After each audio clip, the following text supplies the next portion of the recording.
A little PSA to anyone who uses microphones. Do not buy the Rode, whatever this one's called. It is a piece of crap and doesn't work. This is what's called an anti-sponsorship. Welcome to Movies with James. I am James, and today we are talking about This Boy's Life, the 1993 film starring Leonardo DiCaprio, Ellen Barkin, and of course, Robert De Niro. This is one of Leonardo's first movies. He's like very young in this movie. You'll watch it and go, shit, this guy's been at it for a while. This guy, he's a quite a good actor. I had some pretty high expectations, okay? We got Leonardo. I don't care if you're like 9. I don't care. You better do some good shit, Leonardo. De Niro, De Niro, you better be good. Barkin, hey, you're good looking. I had some high expectations. Let's get into this.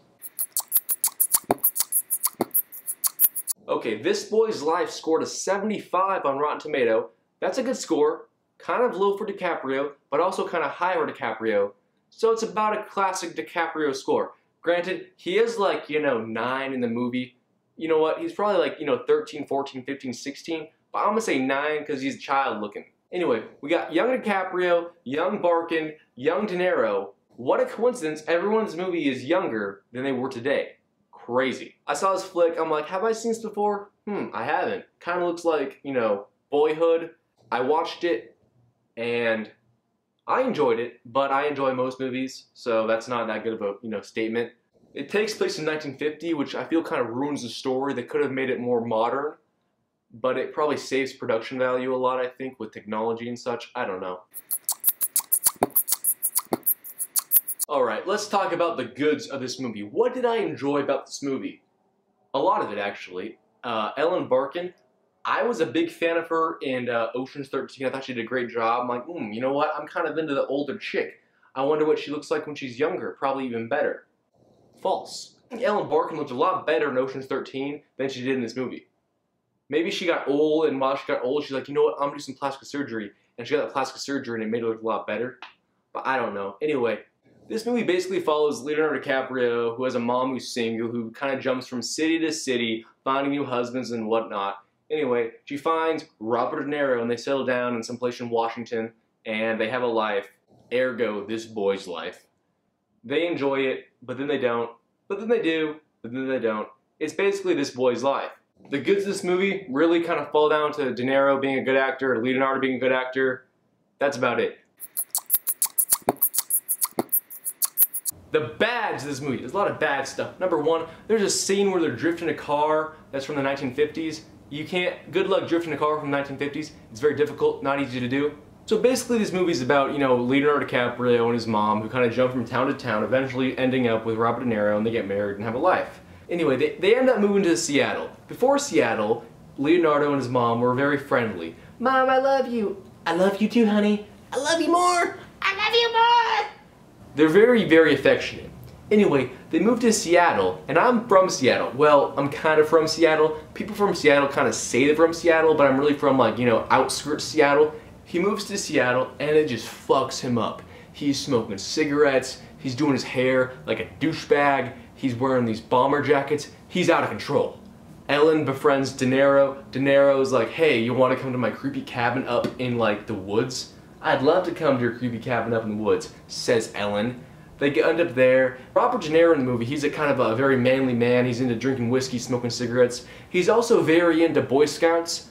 I was a Boy Scout for 2 years until I lost the Pinewood Derby, and I'm like, you know what? Fuck this shit. I'm out of here. And De Niro is kind of, I'm really into Boy Scouts. Boy Scouts are the shit. It's kind of funny. There's this one scene where you see Leonardo DiCaprio go under his mattress and grab some 1950s porn. If you haven't seen 1950s porn, it's like the worst porn. First of all, black and white. Second of all, who the fuck gives kids pictures of people naked? That's weird. In order to get porn in this day, you had to go, hey dude, have some porn. Here's some black and white photos of naked women. Enjoy. It's a weird situation in my opinion. Funny scene, they show a guy who's clearly gay in the 1950s, and he just kind of looks like a normal guy nowadays. It's kind of funny, a gay dude in the 1950s is just like a normal dude nowadays. He has a scarf on, he walks a little dog, has one of those, haircuts. It's kind of funny, the gayest dude back in the day is Just almost a straighter version of today's dude. I thought it was funny that they had glass ketchup bottles. I guess they had glass ketchup bottles back in the day, but I feel they're so dumb. Like, the whole joke about it is that you have to either whack it or use a knife. Like, was plastic not invented until 1999? Why is there no plastic bottles, you know, squeeze Heinz? Very odd. This isn't a movie issue, I just don't like the 50s. I feel it was very dumb and stupid.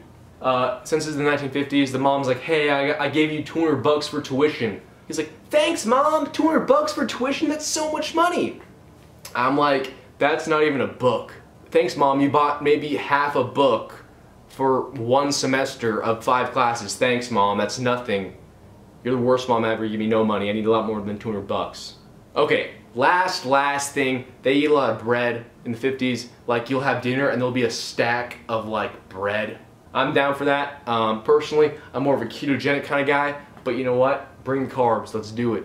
It kind of seemed like a 1950s version of the movie Boyhood, but you know, less invasive and didn't take as long to film. There's a scene where Robert De Niro is punching the back of Leonardo DiCaprio's head, and I'm like, what dad punches the back of a guy's head? That's not even UFC regulation. You can't punch the back of someone's head. God, that's messed up. I mean, if a dad's gonna beat the shit out of his son, that's okay. It's 1950. Just don't punch the back of the head. That's against the rules. If you watch till the end of the movie, Tobey Maguire pops out. If you don't know about Tobey Maguire and Leonardo DiCaprio, they're like this. They're serious buddies. They're actually both members of what's called the Pussy Posse. If you don't know what the Pussy Posse is, let me break it down for you. One day, Leonardo DiCaprio, Tobey Maguire, and David Blaine, the magician, were like, damn, we're all pretty successful, right? Yep. Yeah. We should, you know, make a posse. Totally. What should we call it? How about the Pussy Posse? What does this posse do, do you ask? They literally find out how much pussy a human being can possibly get without exploding. These guys become as famous as possible to get as much pussy as humanly possible. By the way, Toby's losing. Spider-Man gave him a boost, but he's losing nowadays. Seabiscuit, a little bit of a boost, still losing. I mean, Leonardo, he's in the lead. David Blaine, though, he's holding his breath underwater, he's stabbing himself, he's doing some crazy shit. He's getting a lot of pussy, okay? Not as much as, you know, Leonardo, but he's still in the posse. Anyway, Pussy Posse, fun fact. Robert De Niro plays kind of a douchebag, but I guess that's kind of the concept. He's like a 1950s dad. He's really mean. He's like, you can't go to college, Leonardo. You can't go to college. But college is a good... You can't go to college, Leonardo. You can't go to college. Very odd concept. He basically plays a douchey dude. I mean, not as much of a douche as he plays in Cape Fear or Taxi, but still a douche. Forgery in the 1950s was very simple. Forgery is what you call drawing or typing nowadays. When you think of, you know, forging school documents or anything nowadays, you assume it's, oh, I gotta hack the fucking NSA. Nope. Back in the day, it was literally a matter of drawing. Could you draw an A? Not write an A. Can you draw an A? Boom. You're a hacker. Robert De Niro in the movie does not like John F. Kennedy. You know, I wasn't around for John F. Kennedy and I don't even know his policies, but I like him. That's probably because he's my favorite character in Nazi Zombies, but that's beside the point. Who doesn't like John F. Kennedy? Oh, right. Someone doesn't. The last bad thing I want to say about this movie actually pertains to the badness of the movie. Most movie conflict kind of starts with, you know, an issue, and then there's a point where it drops down to, oh no, this is a nightmare. Then it kind of goes, okay, it fixes itself. This movie kind of goes, okay, it's a little bumpy, conflict-wise. Then a conflict happens, and then immediately it's solved and everything's happy. So it's not the best way of portraying a story, conflict-wise at least. It's entertaining to watch, but if you're easily entertained, everything's entertaining. Alright, let's rate this movie. Again, 5 categories: story, acting, production, creativity, and watchability. Let's get it done. Story. It's a compelling story. The problem is I didn't see this movie before I saw Boyhood, so I'm kind of relating to Boyhood and basically any 1950s film I've seen, which is kind of Grease. A lot of grease going on. I mean, it's, you know, this boy's life. It's about a boy's life growing up with a single mom who kind of goes back to boyfriend to whatever. He meets a guy who's kind of structured, but he's also, you know, Douchetron 5000. he breaks away and tries to get to Princeton. It's a true story, but I feel like they're lying to me. I'm not sure if there's laws or if anyone checks if it's actually a true story. Is there someone in the media who goes, I'm going to make sure this is a true story? I doubt it. Let's go with a true story. 3. It's a 3. Acting. Leonardo DiCaprio, he's like 9 in this movie. Actually, he's probably older, but I'm not going to take the time to Google it, so I'm going to say 9. He's amazing. No wonder he's in the Pussy Posse. He's great. Ellen Barkin, she's good. De Niro, everyone says, is an amazing actor. However, in this movie, he actually shows his acting ability. He does an accent, kind of like a New Hampshire-ish kind of accent. It kind of sounds, you know, Irish, but if I Googled it, if you ever seen American Horror Story Freak Show, it's the same accent that the bearded woman has. So, it's that accent. Baltimore. It's Baltimore. Baltimore. I think. I could be wrong. I'm not going to check it. I'm just going to put it in the movie. So he actually shows his ability to do accents, which was pretty cool. Acting, 4.5 on acting. Production, nothing special, nothing amazing. It's just a 1950s film. Their ability to make it, you know, set to era was amazing. No, scratch that. It wasn't amazing. It was well done.